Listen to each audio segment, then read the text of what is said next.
that is what you found in the earlier, in the later case of inciting to sedition that you have recommended for PI Opo, sir. Yes, sir. Vice President. Yeah, as a matter of fact, yung isa sa mga heated arguments namin during that time nung ina-analyze namin yung case, nagtanong kami sa sarili namin, if we allow this unaddressed, yung pagganyan na nagbabanta sa buhay ng presidente, pag inayaan lang natin at yan yung maging norms na ng ating society, kahit sino na lang po pwedeng gawin yon. At alam ho natin magkakagulo ho pag ganon at walang ang regulation at pag di ho in-strict yan. Sasabihin ho ng mga tao, okay naman pala kahit Lalo na ngayon dahil sa social media. Sino po ba ang pangalawang pangulo na lumaban sa komunista? Sino po, sir? Ay di si Pangulong Rodrigo Roa Duterte. Ngayon, sinasabi ni Baste na nagkakaroon ng threat sa kanilang pamilya sapagkat alam naman nating lahat na ang nagpatuloy ng paglaban sa komunista pagkatapos ni Pangulong Rodrigo Roa Duterte ay si Inday Sara Duterte, ang ating Vice President. Sumasang-ayon po ba kayo doon? Wala po akong personal knowledge, sir. Ay, bakit po kayo walang personal knowledge? Eh, yun po ang sumunod na assignment ng ating Vice Presidente pagkaupo niya. Siya po ang nag-take over ng NTF-ELCAC. Hindi po alam ng NBI yun. Well, nag-NTF-ELCAC siya, pero yung factual circumstances doon, Factual, wala pa po akong... wala po kayong... Pero alam niyo po, sagutin na lang po ninyo na siya ang nag-take over ng NTF-ELCAC. Yes, Your Honor. You may proceed, sir. Maraming salamat po, Ginoong Tagapamahala ng Hukom at sa ating Ginoong Pangulo. Maari po ba makapagtanong sa ating mahal na saksi? Opo, Your Honor. Maaari po. Ang una ko pong katanungan sana ay taga saan po kayo na lugar, na probinsya? Tacloban, sir. Tacloban. Tacloban City, Opo. sir. Kayo po ngayon ay Regional Director ng NBI sa BARM. Yes, sir. Opo. Yun po ba ay isang promosyon para sa inyo na madala sa BARM? Dahil totoo po ba na kayo ang tinatawag na Golden Boy ngayon sa NBI? I cannot comment on that po, Your Honor. Kasi po ang Nasa BARM po ako. Wala ho ako ngayon sa main office, sir. promotion po ba yon? Yung napunta kayo sa BARM? Balita ko po kasi ilang beses na kayo na-promote sa NBI. 12 years na po kayo, no? Sa NBI. Yes, sir. Opo. Ilang beses na po kayo na-promote? Since na pumasok ko ako sa NBI, Opo. sir. From investigation 1, 2, 3 noong 2015, 2016. Nung mula ako na pumasok ako sa academy, from investigation 1 hanggang ngayon sa regional director, sir. Ilang beses po yan? Sa isang taon po, Sa isang taon? Anong taon po, sir, ang tinutukoy nyo? Bago po kayo napunta sa BARM. Bago ho ako napunta sa BARM, regional director po ako ng Mimaropa. May Maropa. Region 4B, sir. Opo. Kayo po ba ang pumili sa BARM? Na Hindi kayo po, mapunta sir. to? In the exigency of service, doon po kami nilalagay kung ano ang tingin ng direktor na makakatulong kami sa bureau. Bakit po kaya naisip ng direktor na sa BARM po kayo? Kayo po ba ay may kaalaman sa Islam? Hindi ko po alam kung ano ang naging basis ng direktor, pero... Kayo po mismo. Kayo po mismo. Ang BARM po kasi is Muslim Mindanao. Yes, Your Honor. Opo. Meron po kayong kaalaman sa Islam? In terms of what do you mean kaalaman, sir? Yung... Sa religion po ng Islam kasi Muslim Mindanao. So, ibig sabihin, kahit basic po siguro ng Islam, no? Yes, sir. Kahit naman ho sino pwedeng i-assign kahit saang regional office dito sa Pilipinas. Di ba po parang Regional autonomy ang autonomous region ng Muslim Mindanao. So, kailangan man siguro kahit paano meron kayong kaalaman sa Islam. Konti siguro, sir. Ano po yung konti na yun? Well, isa po akong Kristiyano at hindi ko ho malalaman yung kabuuan nung Siguro po dapat meron kayong basic din na knowledge ng Islam. Ano? Sa pangalawang tanong po, okay na po yun. Pangalawang tanong po, meron po ba kayong, sa tagal nyo po, sa NBI, 12 years, meron po ba kayong na-encounter na kaso ninyo sa NBI? Kayo po mismo na-filean ng kaso? Your Honor, normal ho sa mga NBI agents na makakasuhan, in fact, maging sa sinumang law enforcement agency, that's the price we pay for doing our job and for protecting the country. As a matter of fact, in the NBI, Your Honor, we avoid the noise. We just finish the job. So ano po yan? Yes? Yes po yan? Yung sagot nyo? Yes? Normal ho yan yun sa amin. So yes po? Attorney Loto, kindly answer the question. Yes, sir. Oh yes. Ano pong, pwede po bang malaman kung ano pong mga naikaso sa inyo? Well, wala ho pa akong natanggap na official case galing sa ombudsman, pero may nakita na ho akong complaint na binigay sa akin from NBI. Hindi ko na ho maalala yung sa case na yan, pero nung chinek po namin yung case na yan, Your Honor, sabi ko doon sa mga kasama ko, tingnan nyo nga yung validity at authenticity ng case na to. Pinuntahan ho namin yung nagnotaryo, I think So, meron Makati po, no? Court yun. Yung Makati Court, nag-issue ho ng certification na fake yung notary. Diyan sa reklamo na yan. So sabi ko, huwag nyo nang pansinin, marami tayong trabaho. Kung fake yung notaryo na yan, mere scrap of paper yan. Huwag na nating pansinin. Although, nag-aantay po ako, Your Honor, na mag-notify sa akin ng OMB kasi sasagutin po namin na eto ho ang nakaalap namin, may dalawang Chinese na nagreklamo, chinek ho namin doon sa BI, yung dalawang Chinese na yan, I think, 9 months nang overstay at pinaghahanap din ng... Ano pong kaso po Bureau of yung Immigration. ipinatong sa inyo? Anong kaso? Hindi ko maalala, Your Honor. Meron ho, may mga kaso ho doon na nakalagay. Pero again, sabi Wala ko po nga, kayong isa kahit maalala na ipinatong sa inyo? if I'm not mistaken, arbitrary detention, may ganun ba? May unlawful arrest. Wala ho sa akin ng record kasi nga, sabi ko nga, nung makita namin na fake yung notary, hindi na ho namin binigyan ng pansin, Your Honor. Kasi napakakapal po nitong hawak ko. Wala akong problema, Your Honor. Sasagutin po kakapal. namin yan. Apo. Sasagutin ko Hindi po niyo yan. pa po nasagot magmula noong February 29 Kasi wala pa hong official notice galing sa kung anong ahensya. na nakarating po sa inyo. Wala pa. Wala pa ho. Ang nakuha ko lang, yung kopya niyan, siguro may nagpadala sa akin.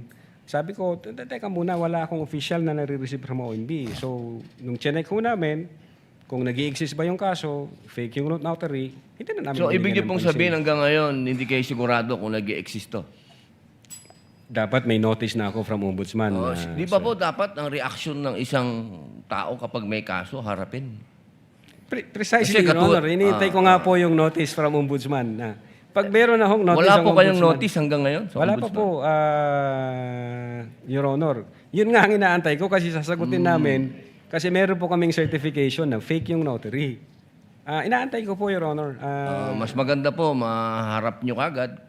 Definitely, hindi ko Lalong-lalo namin na po, tatakbuhan yan, sir. Kasi napakahalaga po ngayon nito. Yes, sir. Oo, ito po ay ang pinag-uusapan natin dito ay napakahalaga. Yes, sir. Opo, at ito pong mga kasong ipinatong sa inyo, perjury, robbery, extortion, theft, mainam po ito As I've said, Your Honor, in the NBI, we avoid the noise. We just finish the job, sir. Opo, opo. Meron po akong tanong, pangatlo. Opo. Kanina po na ang ganda ng talakayan nyo tungkol sa Romanov. Yes, sir. Opo. Alam niyo po ba yung istorya ng Romanov? At ang gaganda po ng mga sagutan ninyo, alam niyo po ba yung historical background ng Romanov? Ang alam ko lang po dyan, Your Honor, yun yung nangyari sa, I think, Tsar, kung hindi ako nagkakamali sa Russia. Sa Russia. Opo, Opo. Sino po ba yung nakalaban ng Tsar?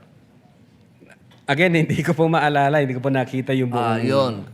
Kasi napakahalaga po malaman ng taong bayan kung sino po ang tinatawag natin na Romanov at sino yung nakalaban nila. Kasi po, katabi ko ang isa sa Marcos family. Yes, sir. Alam naman po natin lahat, batid natin lahat na si Apo Lakay, Ferdinand Marcos Sr., ang number 1 na lumaban sa komunista dito sa Pilipinas. Batid naman din po natin na ang nag-execute sa Tsar kay Nikolai at sa kanyang mga anak, sa kanyang pamilya, ay ang komunista. Alam mo po ba niyo yun? Yes, sir. Opo. Ngayon, sino po ba ang pangalawang pangulo na lumaban sa komunista? Sino po, sir? Ay di si Pangulong Rodrigo Roa Duterte. Hindi ba po dapat isipin natin yung Romanov ay tungkol sa threat na pumapasok sa mga pamilya, na mga namumuno dito sa ating bayan, na lumalaban sa komunista. Komunista po ako, Gusto ko lamang pong alamin ninyo. Yes, sir. But, well, insofar as the investigation on the issue of whether or not may Romanov or operation of Romanov, ang sabi ko po kanina, nasa intelligence service po namin yan, at I think ang makakasagot po niyan, Your Honor, yung director po namin. Opo, kasi nabanggit nyo kanina sa usapan po ninyo, si Baste. Yun Na po yung... sinasabi nyo po kasi kanina, sa usapan po ninyo, sa napakagandang usapan, na yung Romanov, hindi na ipapaliwanag kasi kung ano ba yung ugat nun. Napakahalaga po na alam natin yung ugat. Si Presidente Marcos Sr. ang lumaban sa komunista, kaya nagkaroon ng threat noong 1986. Yes, sir. Ngayon, sinasabi ni Baste na nagkakaroon ng threat sa kanila, pamilya, sapagkat alam naman nating lahat na ang nagpatuloy ng paglaban sa komunista pagkatapos ni Pangulong Rodrigo Roa Duterte ay si Inday Sara Duterte, ang ating Vice President. Sumasang-ayon po ba kayo doon? Wala po akong personal knowledge, sir. Ay, bakit po kayo walang personal knowledge? Eh, yun po ang sumunod na assignment ng ating Vice Presidente pagkaupo niya. Siya po ang nag-take over ng NTF-ELCAC. Hindi po alam ng NBI yun. Well, nag-NTF-ELCAC siya, pero yung factual circumstances doon, Factual, wala pa po akong... wala po kayong... Pero alam niyo po, sagutin na lang po ninyo na siya ang nag-take over ng NTF-ELCAC. Yes, Your Honor. Opo. In other words, grave threats is under the jurisdiction of the MTC or RTC as the case may be, correct? Grave threats? Yes. Yeah, yung pag grave threats lang, sir. All right. It is even bailable, correct? Pag grave threats lang, sir. Pero pag in relation to Section 6 of Republic Act 10175, that's 1 degree higher, sir. Yeah, but does it change in jurisdiction or still with MTC or RTC? Ano na ba yun, sir? Prison correction. Ano yun, sabi mo, sir? Ano yung prison correction na? Arresto mayor. Arresto mayor. Ang sunod na mas mataas po niyan is Prison correctional. prison 6 correction. months to 6 years. Yeah. All right. So, but either way, it's still under siya the sa RTC, sir. it's still under the trial courts. Correct? Trial courts, All right. yeah. My next question is very simple again. Is inciting to sedition a felony? Under the revised penal code, yes, sir. It's also under the jurisdiction of the trial courts, correct? Yes, sir. It's even bailable, correct? Yes, sir. So both grave threats and inciting to seditions are felonies, correct? Yes, sir. In other words, they are not impeachable offenses, if you know.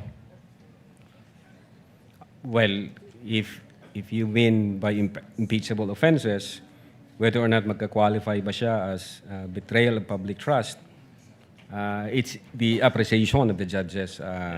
Your Honor, wala ho sa amin. Sa amin, Appreciation of the judges, by that you mean the trial court judges, not the senator. no, since judges, impeachment to, yung impeachment court po. Yeah, but there's a possibility that if it's in conflict with the trial court judge's decision, then we Ang have a tan- problem. Objection right? or argumentative? I will withdraw that. Sustained. Ang tanong niyo, hindi na. Okay, All right. Grave threats and inciting to sedition, you said that it is not high crimes, it is a felony. Objection. The witness didn't say that. Misleading. Misleading. Sustained. All right, Kindly reform, counsel. I'll just move on to a new point, Your Honor. Counsel may proceed. Senator Judge Rafi Tulfo is recognized for his intervention. You have 2 minutes, sir. Thank you, Mr. Presiding Judge. Napag-usapan rin lang itong inciting to sedition. Nag-file ka ng kaso inciting to sedition against BP Sara based on dun sa utterances niya, yung sa online press con, plus meron pa bang iba? Yes po, Your Honor. Yung basis ho namin, una, yung utterances in October 18, 2024. And then kinumpara ho namin siya sa utterances in November 23. Right. So, 2024. meron bang elements of sedition doon sa mga utterances niyo? Ang elements na ini-establish po namin, which is under the law, is whether or not the speeches would tend to steer the people against the government. So how would you know kung mag-steer yun ng uprising o magkukumbinsi sa mga tao na mag-alsamasa base doon sa utterances ng BP Sara? Yes, Your How Honor. did you know? Pangalawa, if I may explain, sir. Pangalawa po, yung if the speeches would tend to disturb the peace of the community and if the speeches would tend to undermine public safety and public So how would you know if it will tend to disturb or undermine the peace Yes, and Your order Honor. of the community? Paano mo malalaman? The fact ho Based na dun sa utterances niya. The fact ho na nag-issue ng statement yung mga government agencies tasked to protect national security at ang sabi ho nila, that's an active threat, that's an issue of national security. So definitely na-disturb ho yung ating... How? Well, nag-alala ho ang nasa gobyerno. Kami ho, per se, yung sabi ko kanina, Nag-alala kayo o nag-alala yung taong bayan? Kasi iba yung nag-aalala kayo nasa gobyerno, kayo nag-imbestiga, versus nag-aalala yung nakarinig at yung mga at that time ay nagsusubaybay doon sa mga Yes po. sinasabi ng BP. Nag-alala po ang taong bayan, definitely. Kasi How? marami ho. Well, marami ho kaming nakita sa news, sa comments ng social media. Comments. So that means you factored in yung comments and reactions sa social media doon sa ginawa niyong press conference, doon sa mga utterances niya, kung ano yung reaksyon ng mga netizens na nakapanood. Yes po, Your Honor. At ano naman yung mga sinabi doon? Well, yun nga, yung iba nagwo-worry, ano na ba yung mangyayari sa bansa natin, bakit magulo yung mga nasa taas. Yung iba nagsasabi, ano ba ito, saan ba ito patungo. So hindi pa rin seditious yun. Nag-worry lang sila saan patungo. Ang seditious is, tama ka dyan, BP Sara, go tayo, gawin natin yan. Nasa likod nyo kami. Yun yung sedition. Meron nung ganon na comment din po, Your Honor. Meron. Meron po. In fact, doon Ano yung sa- comment na yun? Kung meron. yung supporter po ng Ano ang sinabi? na yun nga yung sa people power, yung sa nasa likod mo kami, kung ano yung Nasa likod mo kami, people power. Nabanggit yun sa comment section. sa ano, Your Honor, sa during interview with the Vice President doon sa November 23, 2024. So meaning, binase mo, isa dun sa mga reasons kung bakit ka nagpa ng kasong sedition, BP Sara base sa kanyang utterances, dahil finactor in mo yung mga comments ng mga nakapanood. Yes, sir. Yung sinasabi mo supporters. Opo, yes, sir. Okay, kasi pag sinabi ng mga nagko-comments, nag-worry kami, I don't think nandun yung elements of sedition. Maliban na pag sinabi na nasa likod mo kami, let's do it, go. Well, Your Honor, Gagawin namin kung anong gusto mong gawin, things to that effect. opo. Was there? Were there Meron na kami comments like those?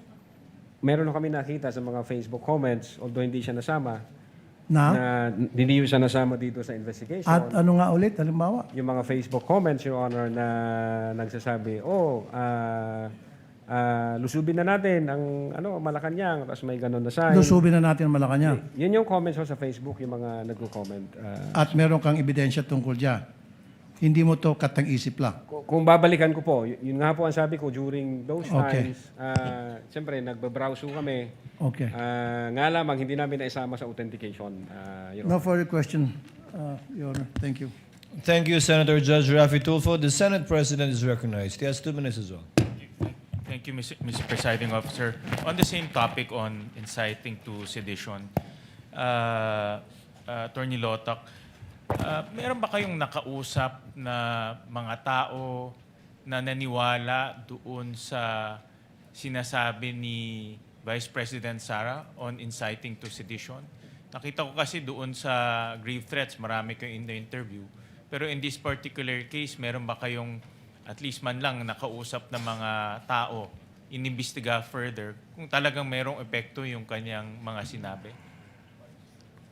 So far as the Cybercrime Division is concerned, Your Honor, hindi ho kami nakapag-focus dyan.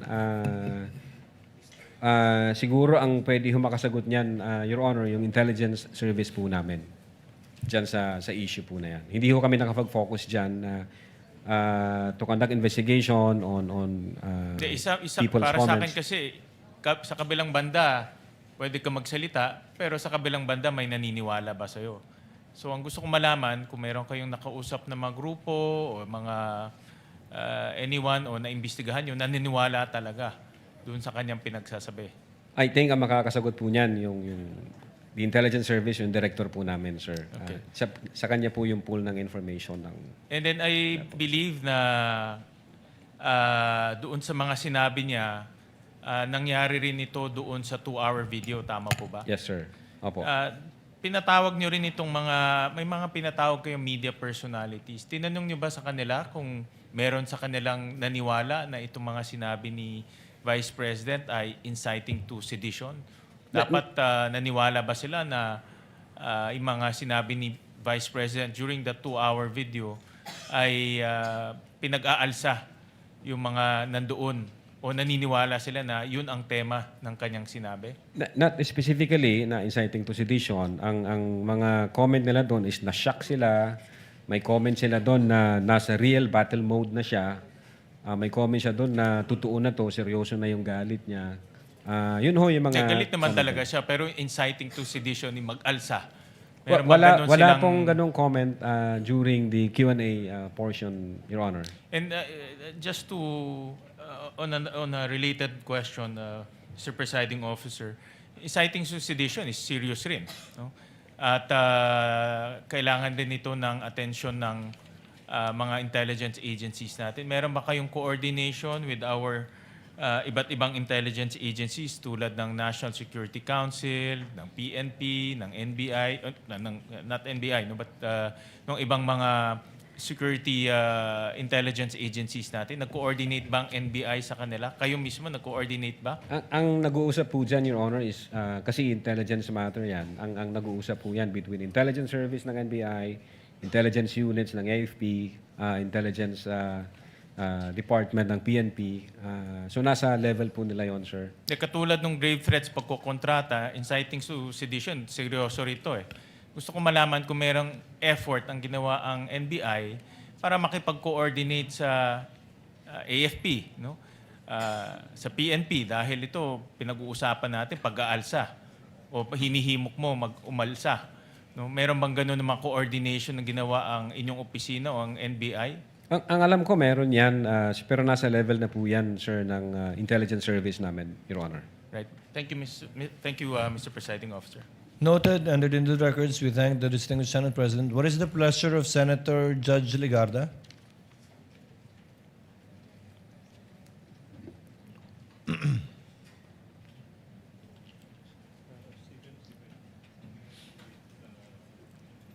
Mr. President, Mr. Presiding Officer, just a few questions. The lady has 2 minutes, Yes. ma'am. You may Thank proceed you. when you're ready. This just to provide clarity for this representation and just a few questions to Attorney Lotoc. Yes, Your Honor. Yes. Attorney Lotoc, sa paragraph 53 ng Affidavit of Investigation na iyong pinirmahan, sabi niyo po na the Vice President's statements were brought about or motivated by unpleasant circumstances occurring before November 23, 2024 press conference. I believe, nabasa ko po yan, Yes. Your Kasama Honor. ba ho dito yung pahayag ng Vice Presidente noong Oktubre 18, 2024? Ye- Is that yes, Your part Honor. of your affidavit? Opo, Your Honor. Yes. bago naman po magsimula ang press conference noong November 23, mayroon mga pangyayaring kasama ang Chief of Staff, si Attorney Zulaika Lopez, na may kinalaman sa mga na-cite in contempt, sa camera, detention, Opo. medical emergency, at mga planong paglilipat Yes, sa Your Honor. hindi pa po ako tapos. Sorry po. Ng piitan sa Correctional Institute for Women sa Mandaluyong. Tama po ba na mga pangyayaring ito ay naganap ilang oras bago yung sinagawang press conference na pinakita ilang beses sa Ye- video? Yes, Your Honor. Kasama ho yan sa Yes. investigation namin. Kahapon po, sinabi po ng testigo, kayo po, na kinonsider ng NBI yung so-called bigger picture. I think those were the words that you used.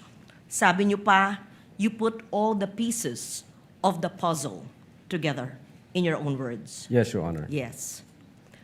Para malinaw lamang sa impeachment court, trying to absorb everything, saan po yatang bahagi ng affidavit of investigation nakasaad yung mga factual findings ng NBI tungkol sa mga pangyayaring November 22 and 23 bago yung press conference? I was perusing the affidavit of the investigation, and I could not find the detailed circumstances leading to November 23, where admittedly there was emotions like an emotional hyperbole or an outburst, but the events leading to the press conference. Saan po yun sa inyong affidavit? I think, Your Honor, nasa affidavit of transcription ho yan. I Transcribe po yan as I read it attachment. a few times. I could not see the detailed events leading to that, having mentioned the medical emergency, the transfers to the Correctional Institute for Women, and so that the person who will read the affidavit will have a accurate, factual, and complete appreciation of the events leading to the press conference. Ye- Perhaps your view, having been the person who filed the complaint, may have a different, perhaps, appreciation from my view because I find it somewhat incomplete. And that is just my comment on this because you clearly said you put all the pieces together. And during that time, alam ba ninyo na habang sinasagawa ng NBI ang investigasyong ito, may nakabinbin na direct assault, resistance, and disobedience to authority at grave coercion laban sa Vice Presidente, kaugnay yung insidente nangyari sa ospital, sa Veterans Medical Center. Narinig ko lang po, Your Honor. Pero Yes, hindi you ako aware sa heard facts about na that, yes. And was there an investigation that was done regarding that incident?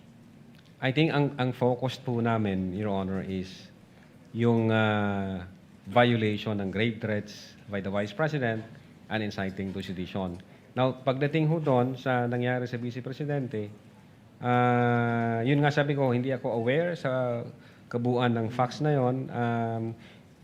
Baka yung ibang agency nag-imbestiga po doon, hindi ako aware, Your Honor, doon sa circumstance na yon. And so, would the answer, Attorney Lotok, be a no? Were these taken into consideration in the investigation? Again, Your Honor, nasa Or would this be a yes, meaning it is contained in the affidavit, which I'm trying to look for as well? Nasa affidavit of transcription po yung nangyaring usapan during that time. Nag-execute ho ng affidavit of transcription ng agent on case, Your Honor. Actually, ilang beses ko po binasa yung affidavit, and what I see is there was a focus on the October 18. But on all the events on November 22 and 23, the detailed events leading to the emotional outburst did not seem complete. And that's what I'm trying to elicit from Attorney Loto, our witness, because when we say that we had considered the bigger picture and all the facts and circumstances leading to the cases of great threat and inciting to sedition that were recommended, we want to understand the whole process and the factual context in which it happened. Because if you are to take snapshots of events and focus on October 18 and the press conference, it can shock any person. However, if you see as well the events leading to the emotions and the detention of the Chief of Staff and the Vice President herself, iba pa yung kasong ito, iba pa yung nadetina, iba pa yung sinampang kaso at pinagsarahan ng pinto ng ambulansya, kaya nagkaroon ng kasong ganon. I tried to read the affidavit a few times and could not find such a comprehensive enumeration of facts by the NBI, and that's why, thus, this query. Pwede na po, Your Honor. Yes, please. Meron hong affidavit of transcription kung ano nangyari, and then nag-submit po kami ng authenticated na video para humakita ng mga senator judges natin kung what happened during those dates for appreciation po ninyo. So makikita ho rito kung ano yung nag-took place during the November 23, 2024 online press conference. But then again, as I have said, at in-explain ko na rin ito kahapon, Your Honor, if I may, kinonsider namin yung situation ni Attorney Zulaika Lopez.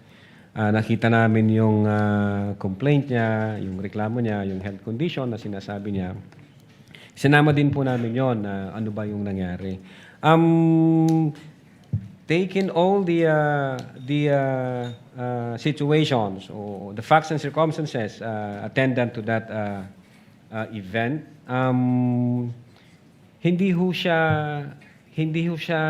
ho na alter yung the fact na nag-utter ang Vice President ng grave threats against the three. Despite of the fact na merong emotional situation na gano'n, hindi rin ho na-alter na merong violation na ginawa yung Vice President during that online press conference. And as a matter of fact, even before that emotional situation, maliwanag ko doon sa utterances, even before that emotional situation, sinasabi ho doon sa utterances, meron na akong kinausap. So nag-trigger na ho yun, ma'am. Meron na akong kinausap na isang tao na papatay sa Presidente, sa First Lady, at doon po sa Speaker of the House. So, kahit sinama po namin siya to consider everything, again, Your Honor, hindi ho na bago yung utterances na ginawa ng Vice President. Hindi rin ho na bago na yung instruction niya is relentless in killing the three. Yes. Attorney Lotok, what I've been trying to ask is not just the utterances which we've watched several times, but all the events leading to the utterances, and that is what I want. I understand what you're saying, that there were attachments or transcription, but the transcription would not be considered an assessment or an investigation. These were perhaps attached as transcription. And you earlier said that the threats are circumstantial. So the and that is the reason why I was looking for that in the affidavit of the investigation. In short, para pong nakulangan ako, pero kung sinabi nyong inattach nyo yung transcript, so be it. But then, if you will read the 50+ pages again of your investigation, it seemed to me, at least at this point, that snapshots were taken focusing on the October 18 and the utterances, but there seemed to be events leading to it that may have not been included. With But the I will indulgence of Senator leave it Judge at that. Legarda, Yes. kindly wind up, ma'am. Yes. So the last question, thank you, Mr. Presiding Officer. Na-interview rin niyo po ang mga miyembro ng media and you asked them factual information. Did you also ask them about the emotional state ng mga kalahok sa media, yung mga pangyayaring naganap bago ginawa yung mga naturang pahayag? In short, not just the factual statement, but the atmosphere, the events leading to that Zoom press conference that led to the perceived or alleged utterances. Wala po yan sa minutes of meeting, sa Q&A, wala po yan, Your Honor. Should you not have asked the members of media and the others who were part of that so that you would have, in your own words, sir, the complete picture, so that everything is taken into consideration on why such a highly placed person would give such utterances, because such conditions existed that might have, just might have, elicited it. But you did not do that investigation or at least conversations with the members of media. I leave it at that. Thank you for answering my questions. Thank you, Senator Judge Legarda. Senator Judge Pangilinan, you're recognized, sir. Yes, thank you, Mr. President. And you may proceed when you're ready. A few questions on inciting to sedition. Yes, Your Honor. For the witness, kasi pinapaliwanag mo yung sinasagot mo yung tanong ni Senate President Win kanina, no? Nasa NBI ka na Cybercrime Division since 2018. Yes, Your Honor. 2018. So, naalala mo ba yung kaso ni Ronel Mas? Yung taga Zambales na nagkaroon ng Facebook post. Yes, sir. Naalala ko po, pero hindi ko kami may hawak ng case na yan. Oh, pero Opo. kung maalala mo, dahil division ninyo ang nagsampa ng kasong inciting to sedition, no? Tama ba? I-check ko yung record, hindi po yata ako may hawak Dahil, ng case. well, to refresh your memory, nag-post siya sa social media offering 50 million to anyone who would kill former President Duterte. At that time, he Yes, was the sir. president. Yes, sir. So, That's the news. you remember that? Yes, sir. That's the news. Sir. Oo. Tapos, inaresto siya. Sabi niya, I will give 50 million reward kung sino makapatay sa dating presidente. So, nakita ng inyong division na ito ay inciting to sedition. Tama? Yes, sir. And therefore, sinampahan siya ng anti-cybercrime law. Opo, sir. Meron ding isang kaso, 14 May 2020. Dito naman sa Osamis. Pero palagay ko police investigation ito, no? Pero same, Cybercrime Prevention Act, inciting to sedition, ginamit ang Facebook account, Joe Mark Medina, and posted that he would give 150 million to anyone who would kill then President Duterte. So ito rin, naging kaso ng anti-cybercrime law. Nabalitaan din po namin. Okay. So, dito sa dalawang ito, in other words, to explain inciting to sedition, ang ganitong mga remarks have the tendency precisely to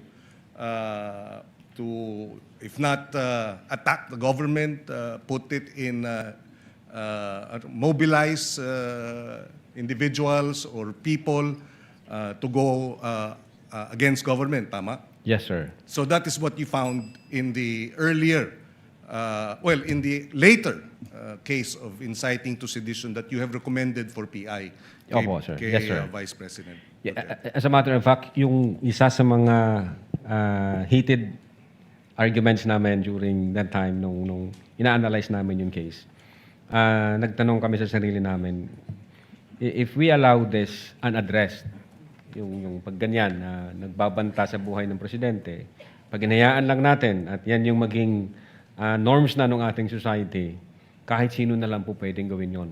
At alam ho natin magkakagulo ho pag ganon at walang ang regulation at pag di ho in-strict yan, sasabihin ho ng mga tao, okay naman pala kahit Lalo na ngayon mag-threat dahil ka. sa social media, no? Malaki ang Opo. impluwensya. Pag nakikitang nangyayari ito at hindi natutugunan, Opo, sir. sabi nyo may problema. Thank you, thank you. No more. No. Thank you po, Your Honor. What is the pleasure of Senator Judge Villanueva? Yes, Mr. Presiding Officer, just one question, quick question on this particular topic on inciting to sedition, if I may. The gentleman may proceed. Yes, again, let me ask the witness, just to clarify the factual basis for the National Bureau of Investigation's possible inciting to sedition. No? We recognize, Mr. Witness, yung strong criticism of the President may fall within the realm of what we call protected political speech. And it's really a balance. And somehow, yun yung nagpapa-confuse paminsan. Kailan nagpo-fall into grave threats, kailan nagpo-fall into inciting to sedition. Pero bilang investigador, ano po yung nakikita ninyo na sa mga pahayag at sa surrounding circumstances na naging basihan po ng NBI para tignan ito bilang posibleng inciting to sedition at hindi lamang ito pumapasok doon sa tinatawag na political criticism? Yes, Your Honor. Well, una, kinonsider namin sino yung utterer. So, una, yung utterer, the Vice President, the second highest official of the land. Then, pangalawa, kinonsider namin, ano ba yung mga in-utter ng Vice President. And then, pangatlo, ano ba yung surrounding circumstances na like naging reaksyon nung recipient nung utterances o threats. Nakita ho namin na kung pwede palang gawin ito ng isa sa pinakamataas na posisyon ng Pilipinas at hindi natin ito i-address, hindi natin i-regulate, pwede na rin po pala itong gawin ng kahit na sino. Remember, Your Honor, Vice President is kinukonsider ho natin na model bilang public official.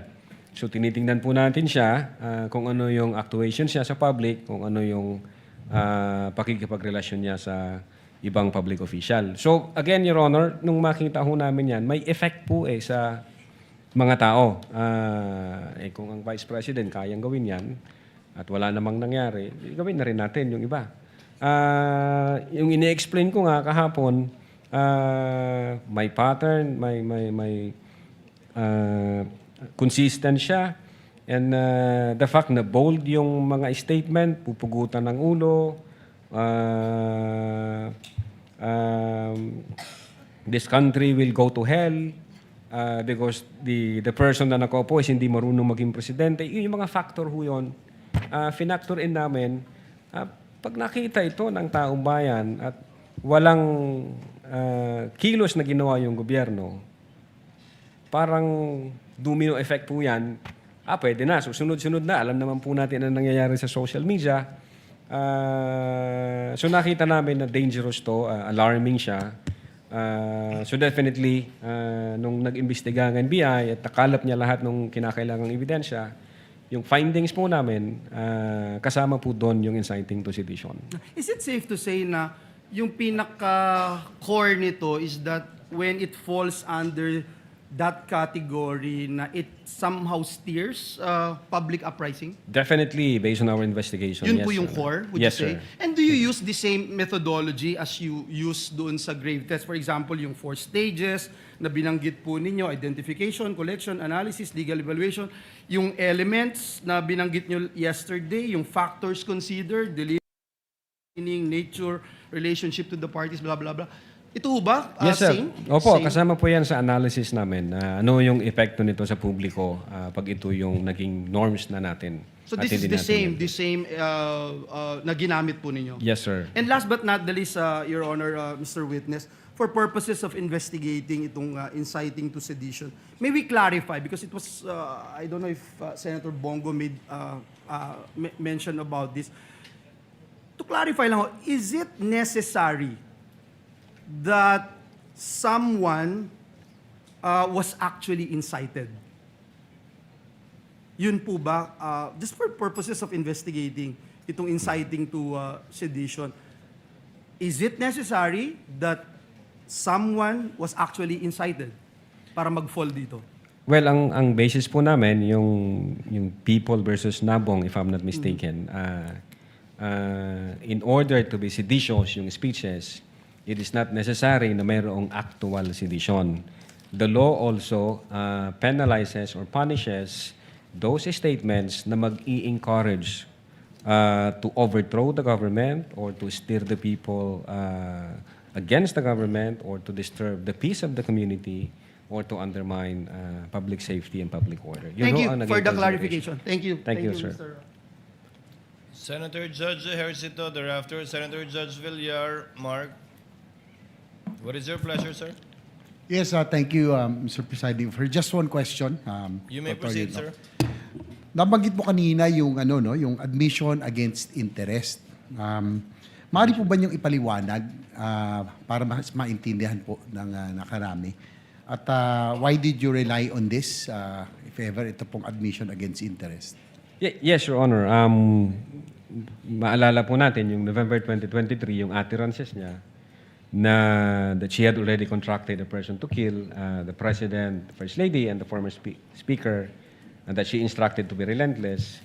Itong utterance na to, instead na i-deny niya, which is definitely it should be denied kasi that's against her interest. Instead na i-deny niya po iyon, nung November 26, na video, nung tinanong siya openly and in public, kung sinabi niya yon, nireiterate pa po niya, Your Honor. In fact, inadmit po niya na, oo nga, may kinausap akong tao tungkol dyan. And in fact, sabi niya, may krimen ba? Ano ang nakikitang krimen doon sa may kinausap akong tao na pag namatay ako, patayin mo si BBM, patayin mo si Speaker, patayin mo si Lisa Marcos. Was this, ito pong sinasabi niyong admission against interest, was this considered in your investigation? Yes, Your Honor. Kasama po yun. Yun nga yung naging basis namin na aside doon sa sa utterances niya na no joke, kasi mukhang hindi, yung no joke, sufficient na ba na talagang seryoso siya? Nung makita ko namin yung video, na ni-reiterate pa niya at nag-admit siya, we concluded na seryoso ang Vice Presidente nung in-utter niya yun. Thank you. No further questions, Mr. Presiding Officer. Thank you, Thank you Senator po, Your Judge Honor. Ejercito. Senator Judge Mark Villar, you have 2 minutes, sir. Thank you. Just a brief question for the witness. You mentioned, Opo, Your Honor. thank you.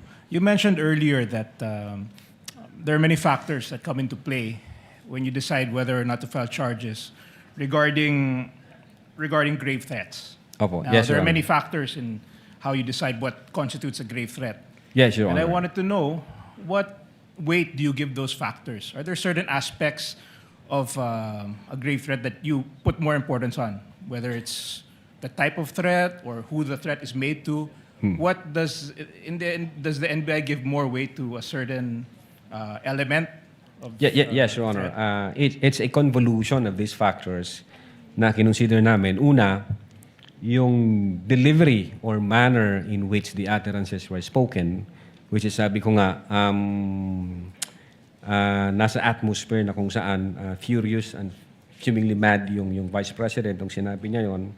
And then, aside from delivery and manner, kinonsider namin yung literal meaning ng statement, which is, on its face, makikita natin na even before the press conference was held on November 23, 2024, in fact, even before the questions was thrown by Francis Maui to the Vice President, the Vice President had already contracted. But is there what do you give the most weight to?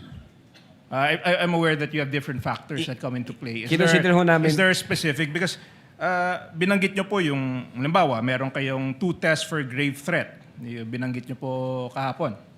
I just wanted to know what is the basis for, or if there is a hierarchy in the level that in all these elements, if there is a hierarchy.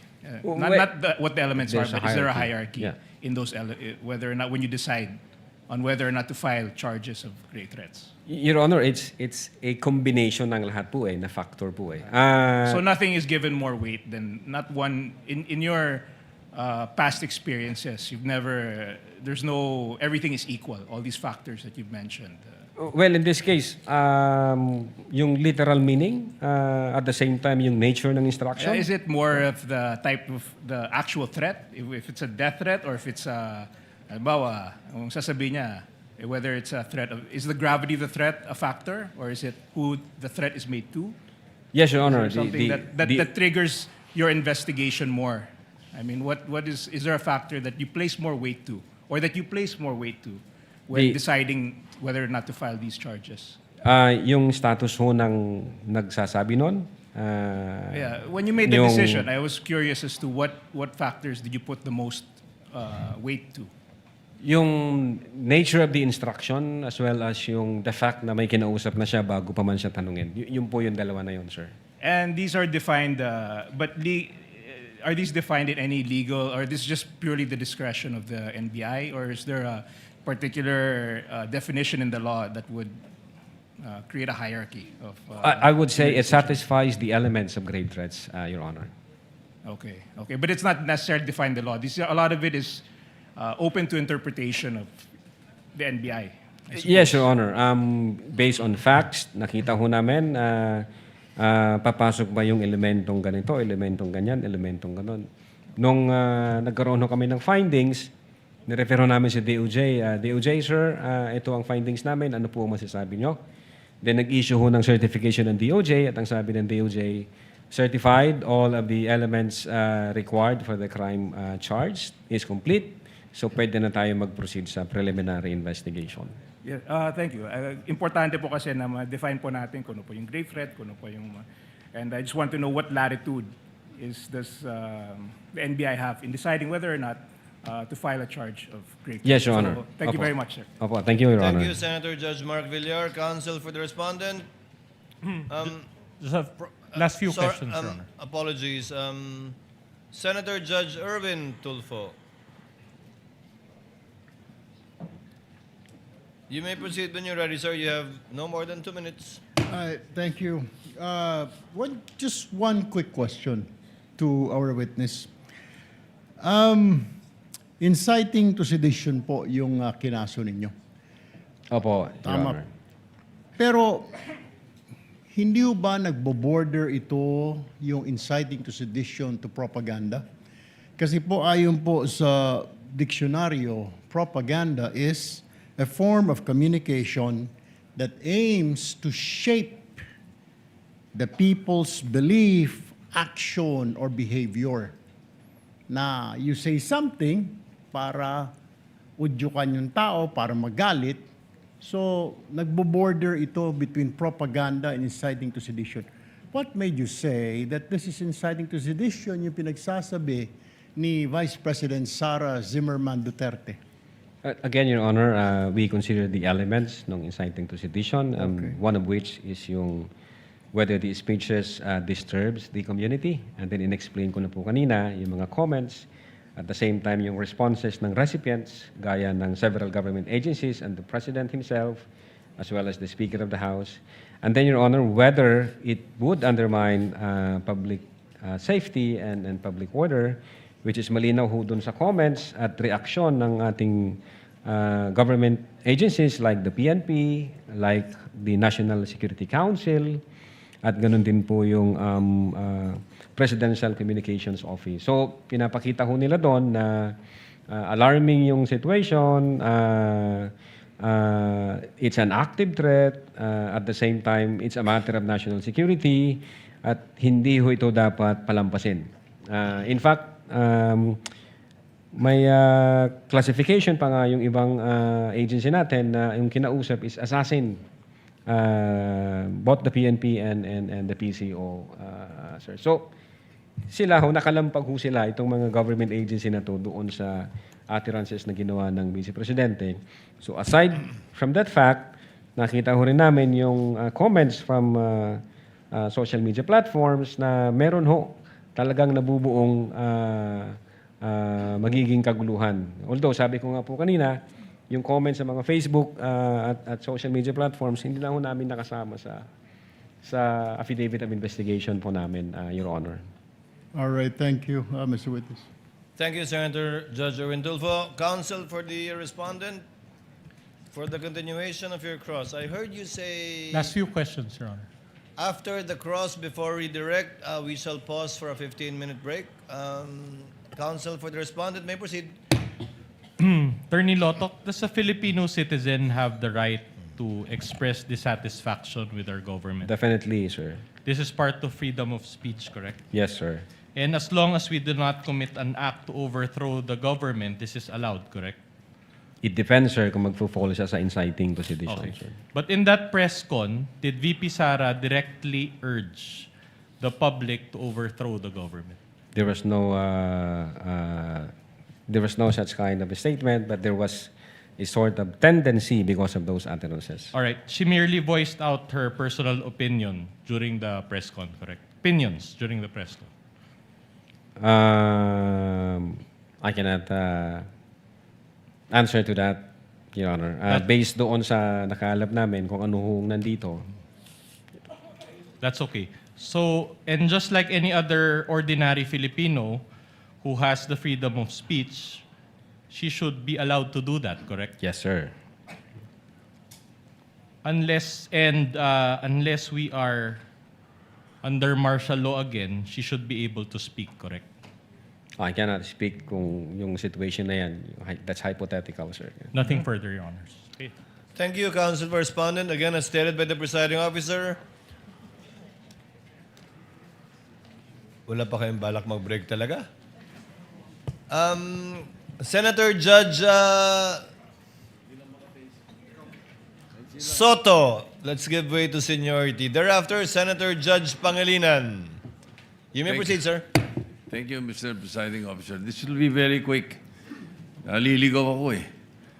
Because I think that even some members of the public that are watching naliligaw doon sa discussion of grave threat and inciting to sedition.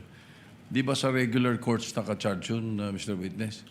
Sir, wala pa hong, as far as I know, as far as the NBI Cybercrime Division is concerned, wala pa ho sa court, Your Honor. Nasa preliminary investigation pa lang ho yung case natin. So pero sa regular courts pinafile, di ba? Yes po. Opo. Ang nakafile dito sa impeachment court, betrayal of public trust, di ba? Opo, Your Honor. At saka other high crimes. Yes po, Your Honor. Hindi grave threat at saka inciting to sedition, di ba? I think yung Article 4 yata may nakalagay doon, Your Honor, na... Pero hindi yun ang main charge, di ba? Yes, Your Honor. Betrayal of public trust. Opo. Sige, kasi naliligaw ako eh. Thank you po, Your Honor. Thank you, Senator Judge Soto. Senator Judge Pangilinan. Yes, very quickly lang dahil napag-usapan ito since nag-umpisa tayo ng hearing. Yung authenticated video ba AI? No, sir. Ito ba Yes, fabricated? No, sir. It's Ito not ba fabricated. spliced? Hindi po, sir. So in other words, yung video ay accurate Yes, sir. and representation of what happened. Authenticated. Kasi sir. Yes, po. dalawang linggo na nating dinedebate kung i-admit ba o hindi, o et cetera. Hindi naman din sinasabi ng prosecution na altered or spliced or yung defense, altered or spliced. Tama? Yes, sir. Obviously, Okay. Yes, go ahead. well, obvious. One of the ways to identify whether AI siya o hindi, isa ho doon yung tinatawag naming visual analysis. Number one, yung human anatomy anomalies. So pag yung merong asymmetrical facial feature, pag merong unnatural positioning of hands, pag merong tinatawag... Nagiging anim o pito yung daliri, ganun. Opo, Your Honor. And then, kinukonsider din ho namin yung tinatawag naming temporal artifacts doon sa visual analysis. Meaning, kung sa one frame, ito ang condition, then pag tinuloy-tuloy mo nang i-play, minsan mawawala yung buhok, mawawala yung rilo. So wala hong ganon na mga circumstances na nakita. So for the namin. record, lahat ng mga video na pinakita natin dito sa impeachment court, na pinakita ng defense at ng prosecution, lahat yon authentic. Yes, for Your the Honor. record, no? Yes, Your Whether Honor. the witness or at least both. Okay.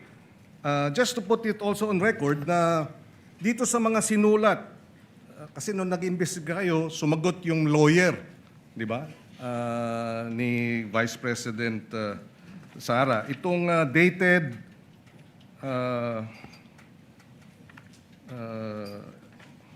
saan ba yun? Annex I, sorry.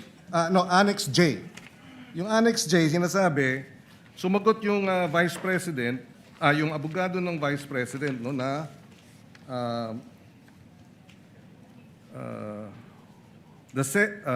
our client vehemently denies Annex K having made any threat constituting grave threats under Article 282 of the revised penal code in relation to so forth and so on. Since your office acknowledges, kayo yun, ano? Opo. That it has access to publicly available materials on the internet, diba? We are confident that the content will and context of the entire press conference subject matter of your investigation will bear this out. Yes po. So my question is, ito ba yung ginamit ninyong video? Yung sinasabi nilang it has access, since your office has access to publicly available material. I believe so, Your Honor. In fact, yung video na yan is existing up to May Yes. 2025. Okay, so if in I'm not other mistaken. words, kahit ang Vice President's office referred to the video in your possession as part of yung kanyang clarification and defense na hindi grave threats ang nangyari. Yes, Your Honor. Okay, thank you. No other question for this matter. Thank you. Chair declares. You want to do that now, Senator Judge Padilla? Yes, Senator Judge Padilla would like to interject before we go on a break. You may proceed, sir.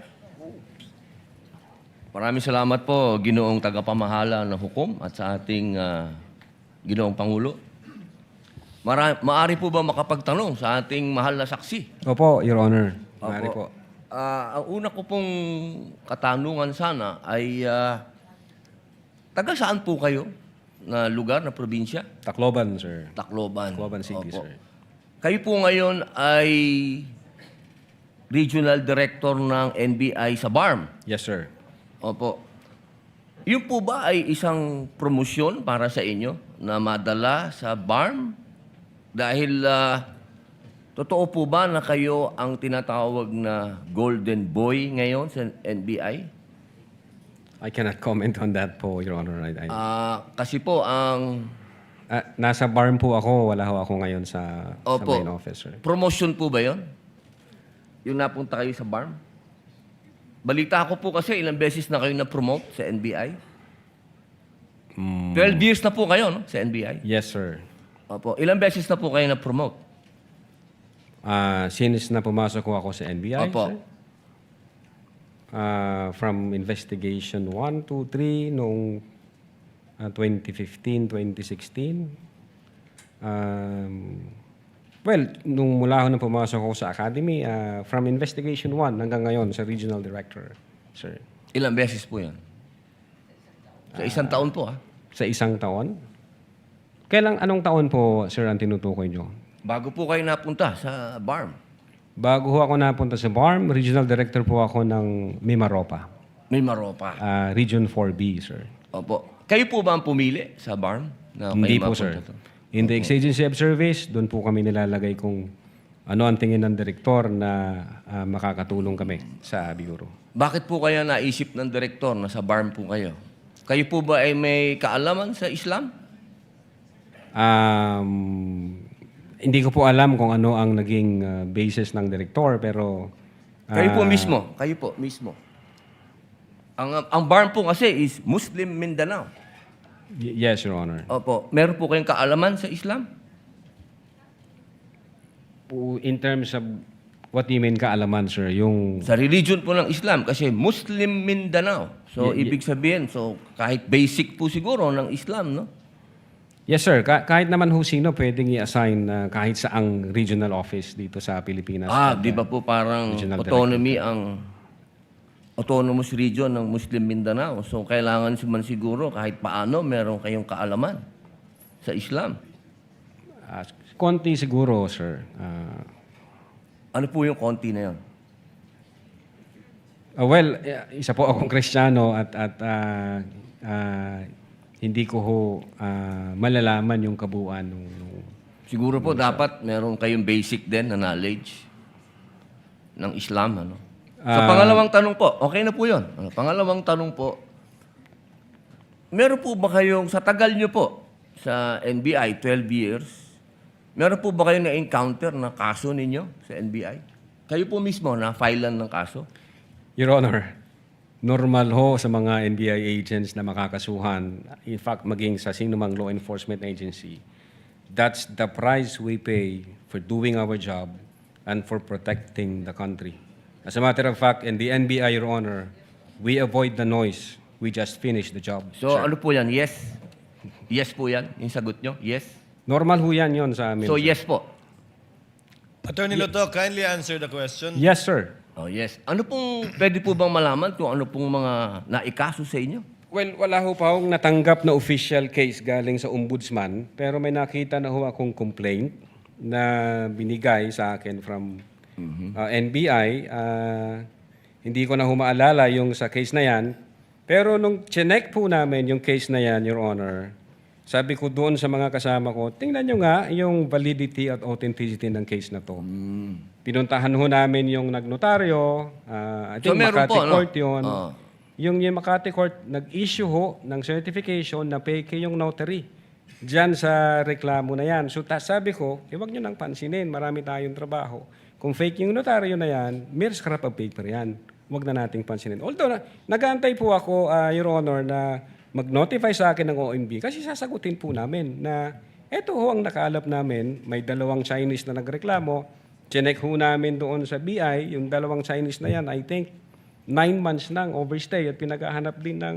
Ano pong kaso po Bureau of yung Immigration. ipinatong sa inyo? Anong kaso? Hindi ko maalala, Your Honor. Meron ho, may mga kaso ho doon na nakalagay. Pero again, sabi Wala ko po nga, kayong isa kahit maalala na ipinatong sa inyo? if I'm not mistaken, arbitrary detention, may ganun ba? May unlawful arrest? Wala ho sa akin ng record kasi nga, sabi ko nga, nung makita namin na fake yung notary, hindi na ho namin binigyan ng pansin, Your Honor. Kasi napakakapal po nitong hawak ko. Wala akong problema, Your Honor. Sasagutin po kakapal. namin yan. Apo. Sasagutin ko Hindi po niyo yan. pa po nasagot magmula noong February 29 Kasi wala pa hong official notice galing sa kung anong ahensya. na nakarating po sa inyo. Wala pa. Wala pa ho. Ang nakuha ko lang, yung kopya niyan, siguro may nagpadala sa akin. Sabi ko, teka muna, wala akong official na nare-receive from OMB. So, nung chinek ho namin, kung nag-i-exist ba yung kaso, fake yung notary, hindi na namin So, ibig binigyan niyo ng pong pansin. sabihin hanggang ngayon, hindi kayo sigurado kung nag-i-exist to. Dapat may notice na ako from ombudsman. Di ba po dapat ang reaction ng isang tao kapag may kaso, harapin? Precisely, Kasi Your Honor. Hinihintay ko nga po yung notice from ombudsman. Pag meron na hong notice Wala ang po kayong ombudsman- notice hanggang ngayon sa Wala pa ombudsman? po, Your Honor. Yun nga ang inaantay ko kasi sasagutin namin kasi meron po kaming certification na fake yung notary. Inaantay ko po, Your Honor. Mas maganda po, maharap nyo kagad. Definitely, hindi ko Lalong-lalo namin na po, tatakbuhan yan, sir. Kasi napakahalaga po ngayon nito. Yes, sir. Oo, ito po ay ang pinag-uusapan natin dito ay napakahalaga. Yes, sir. Opo, at ito pong mga kasong ipinatong sa inyo, perjury, robbery, extortion, theft, mainam po ito As I've said, Your Honor, in the NBI, we avoid the noise. We just finish the job, sir. Opo, opo. Meron po akong tanong, pangatlo. Opo. Kanina po na ang ganda ng talakayan nyo tungkol sa Romanov. Yes, sir. Opo. Alam niyo po ba yung istorya ng Romanov? At ang gaganda po ng mga sagutan ninyo, alam niyo po ba yung historical background ng Romanov? Ang alam ko lang po dyan, Your Honor, yun yung nangyari sa, I think, Tsar, kung hindi ako nagkakamali sa Russia. Sa Russia. Opo, Opo. Sino po ba yung nakakalaban ng Tsar? Again, hindi ko po maalala, hindi ko po nakita yung buong... Yun. Kasi napakahalaga po malaman ng taong bayan kung sino po ang tinatawag natin na Romanov at sino yung nakalaban nila. Kasi po, katabi ko ang isa sa Marcos family. Yes, sir. Alam naman po natin lahat, batid natin lahat, na si Apo Lakay, Ferdinand Marcos Sr., ang number 1 na lumaban sa komunista dito sa Pilipinas. Batid naman din po natin na ang nag-execute sa Tsar kay Nikolai at sa kanyang mga anak, sa kanyang pamilya, ay ang komunista. Alam mo po ba niyo? Yes, sir. Opo. Ngayon, sino po ba ang pangalawang pangulo na lumaban sa komunista? Sino po, sir? Ay di si Pangulong Rodrigo Roa Duterte. Hindi ba po dapat isipin natin yung Romanov ay tungkol sa threat na pumapasok sa mga pamilya na mga namumuno dito sa ating bayan na lumalaban sa komunista. Komunista po ako Gusto ko lamang pong alamin ninyo. Yes, sir. Well, insofar as the investigation on the issue of whether or not may Romanov or operation of Romanov, ang sabi ko po kanina, nasa intelligence service po namin yan, at I think ang makakasagot po niyan, Your Honor, yung director po namin. Opo, kasi nabanggit nyo kanina sa usapan po ninyo, si Baste. Yun Na po yung... sinasabi nyo po kasi kanina, sa usapan po ninyo, sa napakagandang usapan, na yung Romanov, hindi na ipapaliwanag kasi kung ano ba yung ugat nun. Napakahalaga po na alam natin yung ugat. Si Presidente Marcos Sr. ang lumaban sa komunista, kaya nagkaroon ng threat noong 1986. Yes, sir. Ngayon, sinasabi ni Baste na nagkakaroon ng threat sa kanila, pamilya, sapagkat alam naman nating lahat na ang nagpatuloy ng paglaban sa komunista pagkatapos ni Pangulong Rodrigo Roa Duterte ay si Inday Sara Duterte, ang ating Vice President. Sumasang-ayon po ba kayo doon? Wala po akong personal knowledge, sir. Ay, bakit po kayo walang personal knowledge? Eh, yun po ang sumunod na assignment ng ating Vice Presidente pagkaupo niya. Siya po ang nag-take over ng NTF-ELCAC. Hindi po alam ng NBI yun. Well, nag-NTF-ELCAC siya, pero yung factual circumstances doon, Factual, wala pa po akong... wala po kayong...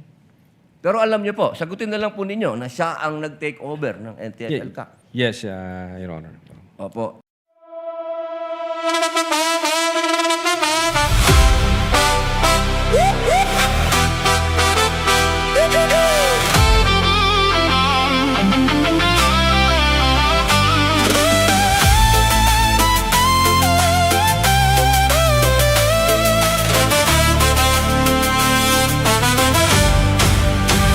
Sa bawat pagsikat ng araw, ikaw ay nandyan.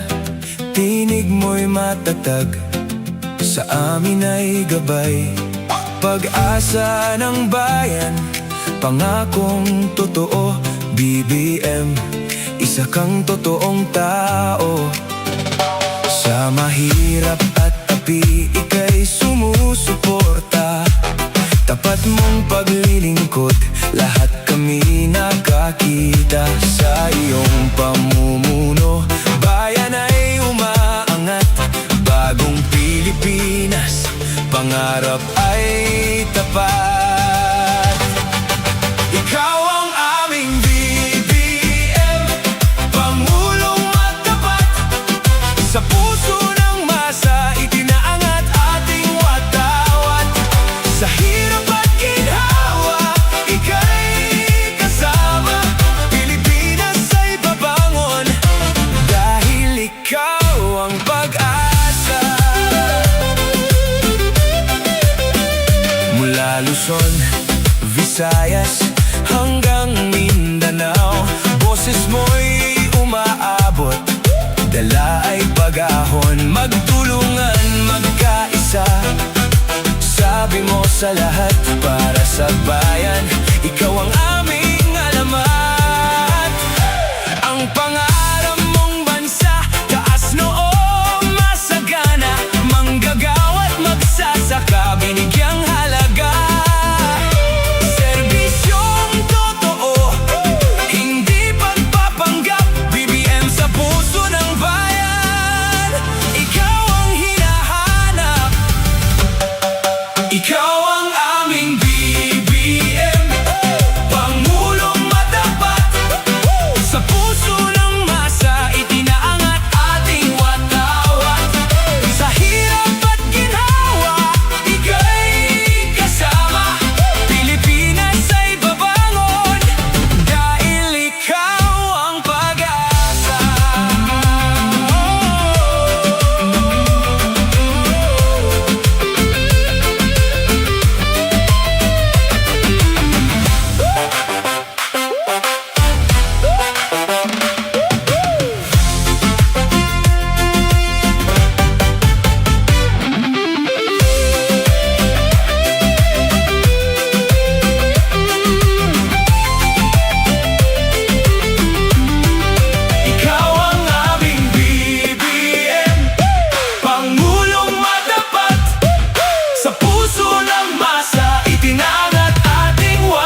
kami sa iyong at hikain.